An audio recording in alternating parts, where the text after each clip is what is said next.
Well, hello, children. Welcome to your first day of vectors in the Calculus and Vectors course. So, vectors intro. I am using Smart Notebook and not the other software that I've been using lately because Smart Notebook works really nicely for vectors, but it's going to be a little bit slower going because I'm not as used to using it with my tablet. However, vectors. So vectors begun, not bedone, begun. All right, here we go. So for those of you who have had physics with my good friend, Mr. Bagshaw, you definitely will have a bit of a head start here. But for those of you who haven't had physics, not all hope is lost, as you know, very quickly we depart from the stuff that Mr. Bagshaw has done. And I will tell you, I want to emphasize to those children who have had Mr. Bagshaw that while scale diagrams are the be all and end all there, they are not worth very much here. I very much expect you to do everything algebraically that can be done algebraically. Diagrams are helpful because they're informative, but we will not be getting credit for our diagrams beyond potentially you just checking your answer. Okay, so a few things I want to talk about to begin with. We're talking about quantities. Quantities can be separated many different ways, but for our purposes right now, we're going to separate quantities into either being a scalar quantity or a vector quantity. And so I'm going to just kind of separate those. So we got scalar quantities and we got vector quantities. And what we're interested right now are, we're going to talk about how they differ. So examples of scalars are anything that's just basically a measurement. It's a number. So 8 pounds, 5 kilometers, 24 centimeters, 65 liters. Those are all examples of scalars. A scalar is a quantity with a magnitude. That's it. Okay, so a scalar is a quantity with a magnitude. And that's what it is. That's what a scalar is. Whereas a vector is a quantity with a magnitude and direction. Okay, so quantity with magnitude and direction, right? So it has both. So what would the difference be? If a scalar would be 10 kilometers and a vector would be 10 kilometers east, right? So it needs to have a magnitude and a direction. There's my direction. So some examples of these things. So a speed is an example of a scalar. A cost is an example of a scalar. I'm going to be careful here. I'm going to say a weight is an example of a scalar. Whereas if we think about vectors, what are some vectors? Well, velocity is a vector. So the difference between velocity and speed is, of course, the direction. So when we include the direction, it becomes a vector. And force, although we're not going to be doing all that much with force in here. Those of you who have done physics have done a lot of stuff with force. And I'm going to then also say, you know, velocity, force, wind is usually quoted as a vector. So it will say 30 kilometers an hour from the south-southwest, right? And that's an example, okay? So quantities are separated into scalars and vectors. That's the first thing that we need to know. Up next, oh crap, this is going to be out of the way, you. Okay, good. And so up next, we're going to talk about the two different types of vectors. Let's grab a different color. How about this color? So there are two classes or types of vectors that we're going to play with.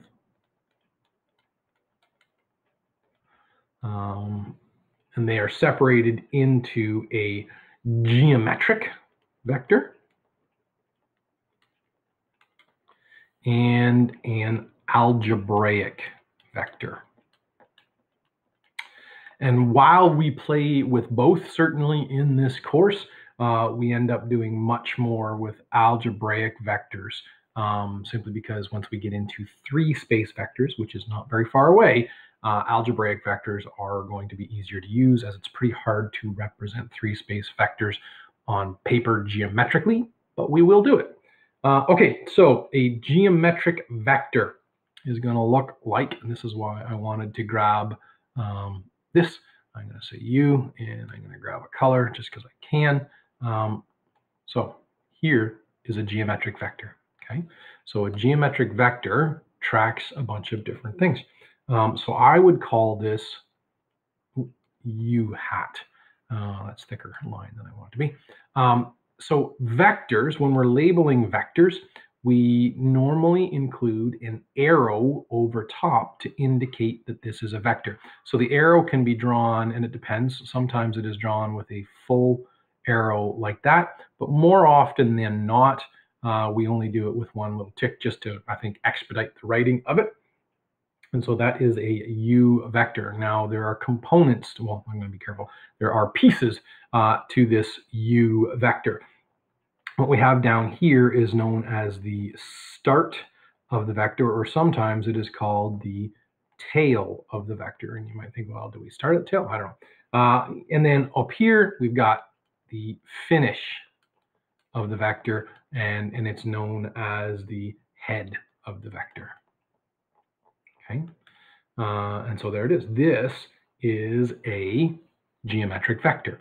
It has a tail, it has a head or a start and a finish. It's labeled. It would have a magnitude, but the geometric vector, the magnitude is exactly how long it is. That's why, you know, Mr. Bagshaw and other people as well do things by scale diagrams. And so when you have a geometric vector, the length of the vector represents its magnitude, because that's what it is, right? The length is the magnitude, and the direction is exactly as how it's drawn. Okay, so that is an example of a geometric vector. Let's go over here, and we're going to look at algebraic vectors. Algebraic vectors are a little bit different. And so algebraic vector, we're going to start by, do I have it over here? Probably not. No, I don't. Nevertheless, grab this. I'm going to draw some axes here. There we go. And there we go. Right, back to the pen. Get whatever this is and make it thin again. I can't change the defaults. It's really frustrating because you actually have to be hooked up to a smartboard to change the defaults of this, which is infuriating. But nevertheless, okay. So what we're going to do is we're going to draw another vector here. So grab this, and I like that guy, and let's make it blue because I like blue. And here we go. So here's a vector, and I am going to label it as well. So it's going to be, I'm going to call this one vector V. And again, because it's a vector, I'm going to add the arrow hat to it. And so this is my vector V. Now, with algebraic vectors, the way it works is the tail, the start, is always, what color is this? Doesn't matter, at the origin. So it's at 0, 0. And it's going to seem kind of forced at first, but you'll get to understand this. And in this case, I'm going to tell you that here it is. Remember what's this called? This is called the head. And for this guy, we'll say that the head is at 5, 3. Okay. Now, because the tail is always at 0, 0, we don't need to stipulate it, right? So if I'm describing an algebraic vector, if I'm describing this vector, I don't need to say it starts at 0, 0, because that's what algebraic vectors do. And so I can tell you this vector's both its direction and its magnitude by simply stating what the head is. And in fact, when we cite an algebraic vector, we would just simply say that vector V is equal to 5, 3. Okay, and that's because it starts at 0, 0. So magnitude, how long is it? Well, I bet you could probably remember how to do that from, hopefully you can remember how to do that from grade 10, I guess. So if I want to know the magnitude of this vector, I could just break out Pythagorean theorem, because what we have is a right triangle, right? So we've got this right triangle, and it's going to be 5 and 3, and you could use Pythagorean theorem, and you could actually figure out what the magnitude was. The direction, well, the direction is told to us by these components. The 5 and the 3 say, oh, that's the direction it's going to go. So there is an algebraic vector. Okay, good. So we got two types of quantities that we're talking about. We've got scalar and we got vector. We've got two types of vectors. We've got geometric and we've got algebraic. Lovely. On we go. And so we're going to get into some naming now. So naming of vectors. And a lot, like, there's a lot of, because this is new stuff for many of us. There's going to be a lot of kind of setup of just learning the nomenclature and the language and the terminology for the first few days before we actually get into any serious math using these things. But we have to kind of set the groundwork because we're broaching kind of a new field here. And so naming, when it comes to these things, we could name vectors in a couple of different ways, more than a couple, but we're going to focus on a couple. So we've got this vector here, and then I'm going to just draw another one because I'm going to need it over here. So when it comes to the naming of these things, often we just name a vector, particularly a geometric vector is just, v or u or x or r or whatever. There's a vector, it's vector v. So we can name it like that. Alternatively, I could name this vector, if this is a and this is b, we would say that this is vector a, b. Now, when we're talking about line segments, AB and BA are the same thing. But for vectors, AB and BA are not the same thing. The order implies that it starts at A and it ends at B. So we've got its tail at A and its head at B. So if I said BA, what would it be? Well, it would be the other way around. The tail would be here and the arrow would be down there. So the order of the letters tells us the direction, okay? So naming a vector, so we can either do it with just one character or we can do it with two characters. And two characters would then tell us, that it starts at A, goes to B, or if it goes the other way around, B to A. So again, we're just kind of setting up the rules. So we have something called an opposite vector. Okay, so an opposite vector for AB would be BA. Okay, so BA would be the opposite vector. So opposite vectors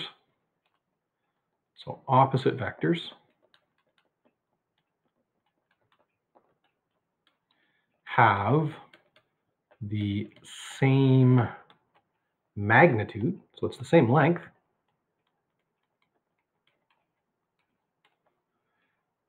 but they have, obviously, that's why it's called this, opposite direction. So what does that make them? That makes them parallel, right? So AB, BA, they would be parallel. We're going to talk about that in a bit. So in this case, we could say that BA is actually equal to negative AB, because what negative does is it turns it the opposite direction. So if this is AB, negative AB would be BA, which is what we've got right here, okay? Lovely. So that's an opposite vector. So that's it's a definition. So grab a highlighter here, and say, there we go, we've got an opposite vector. Lovely. Okay, back we go. Ooh, let's go calligraphic pen. Next thing we're going to talk about are unit vectors. I like this color, I think, maybe, I don't know. Ooh, way thick, goodness gracious. Unit vectors. Now, think about unit vectors. Why would it be? So does that mean like a centimeter vector or a millimeter vector or a kilogram vector? No, in this case, unit means 1. And so a unit vector has a magnitude of 1 by definition. That is the definition of a unit vector. Okay, has a magnitude of 1. Okay, so any vector that has a magnitude of 1 is a unit vector, or alternatively, every vector that is a unit vector has a magnitude of 1. It's an if and only if scenario. Now, I want to talk about magnitude. So magnitude is obviously size, or we think about it in terms of length normally. So if I wanted to say, you know, what is the magnitude of vector, that's not how you spell vector, magnitude of vector v. I could say, what is the magnitude of vector v? And you would understand that. But we have a mathematical symbology, and it is that. Okay, the absolute value bars with a vector placed in between is actually magnitude. Okay, so the absolute value bars means magnitude. Okay, that's what the absolute value bars means, is magnitude. So if I said, you know, vector v, here it is, it's got a magnitude of 5. Lovely. Okay, so vector v has a magnitude of 5. That, of course, makes it not a unit vector. I'm going to highlight that as well because that was important. So the absolute value bars mean magnitude. Lovely. I don't really like that calligraphy pen. I'm going to go back to the regular pen. So we know the magnitude of v in this case is 5. If I wanted a unit vector, so imagine I would like a unit vector in the same direction as vector v. How could we do it? Well, we could say I'm going to take vector v and I'm going to divide it by 5 because it's got a magnitude of 5. And that would absolutely give it to us, right? Now, vectors have this arrow on their top. Unit vectors have a special thing, and they're called hat vectors. And it's the caret symbol, the little pointy up thing that sometimes shows up as the exponent symbol on some calculators. Hat vectors are unit vectors by definition. So the other way that we could do this, without even necessarily explicitly stating what the vector's magnitude was, we could say, oh, if I want the unit vector for v, I'm going to take v and I'm going to divide it by its own magnitude. And that will then put it into a unit vector. And so that's a general definition. So a general form to determine a unit vector.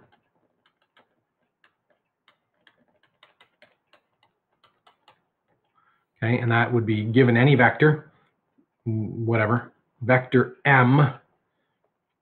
If I divide it by its own magnitude, what we're going to end up with is m hat. And that, of course, is the unit vector in the same direction as vector m.